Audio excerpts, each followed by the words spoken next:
Un petit peu sur les réponses justement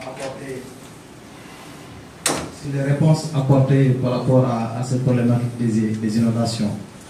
Donc, j'ai situé ici, ou tout au moins j'ai présenté les principaux programmes ou projets que nous connaissons le plus. Le premier, c'est bien entendu le plan Yahaï, mis en œuvre sous le régime de Abdoulaye Wade, et qui justement, à la suite des inondations, on va dire, assez exceptionnelles qu'on a vécues ici à Dakar, a vu le jour. Donc, toute une panoplie de programmes, mais pour moi, le plus important, c'est de rappeler en réalité que quand on parle de réponse aux inondations, tout ce qui est programme et projet, c'est ce qui est, on va dire, c'est le cadre, c'est ce que nous voyons. Mais il faut aussi rappeler, c'est le moment, quand on parle de réponse, il y a les textes. Et quand on prend toujours une ville comme Dakar, nous nous rendons compte que, je parle sous la supervision de nos collègues de la DGPRE, les cours d'eau de Dakar ont été systématiquement éliminés. Okay? Et pourtant, les textes sont clairs. Il y a de ces domaines dans ce pays qui ne peuvent pas être la propriété d'une personne. Et aujourd'hui, Dakar, en tout cas, est en train de vivre les conséquences justement de cette problématique. Pas plus tard que la semaine passée, nous sommes en train de mener une étude sur Somone. Si on ne veille pas sur le bassin de la Somone, nous allons tout droit vers les mêmes problématiques. Et arriver en tout cas, quand on voir cette réalité où c'est fait, je pense que plus que le changement climatique, il sera important d'interroger en tout cas nos politiques en amont. Donc je parle des textes. Nous avons le domaine public maritime qui est très clair. Il y a une zone tampon entre la limite des plus hautes eaux et ce qui pourrait en tout cas être utilisé en termes d'occupation du sol, les 100 mètres de zone tampon.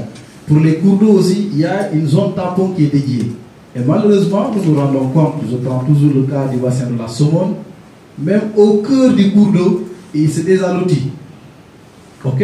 Et c'est le moment aussi de le rappeler, on peut avoir, et d'ailleurs c'est ce qui est le plus courant, on peut avoir des cours d'eau sans eau. Ce n'est pas parce qu'il n'y a pas d'eau que ce n'est pas un cours d'eau. Un cours d'eau reste un cours d'eau.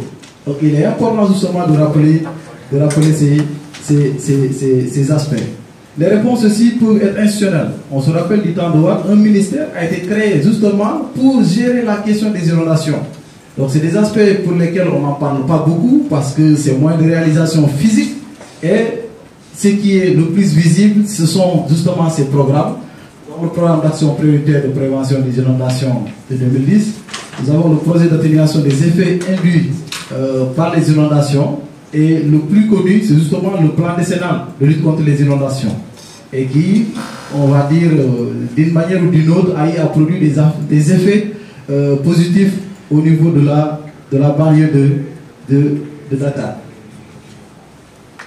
Et le dernier programme que je vais signer, c'est justement le projet de gestion intégrée des inondations, le PESIS, qui justement, au moment où nous parlons, est en train d'être réalisé.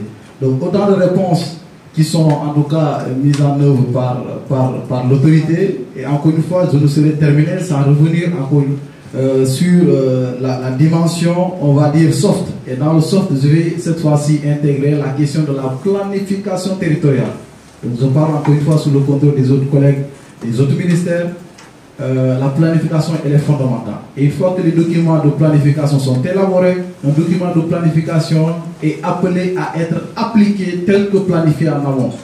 Donc s'il y a un décalage entre le plan et la réalité du terrain, nous subissons souvent ce que nous voyons apparaître sur le terrain, c'est-à-dire une problématique des inondations perdurée. Et quand cette problématique perdure, comme l'a dit M. Dion, nous avons notre santé qui est menacée, nous avons notre économie qui est menacée, nous avons notre dynamique justement de développement qui est menacée de façon générale.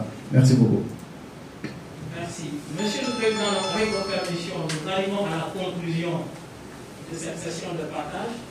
Juste pour rappeler que la problématique des changements climatiques est bien prise en compte par les autorités gouvernementales et territoriales, mais également par la société civile et le secteur privé.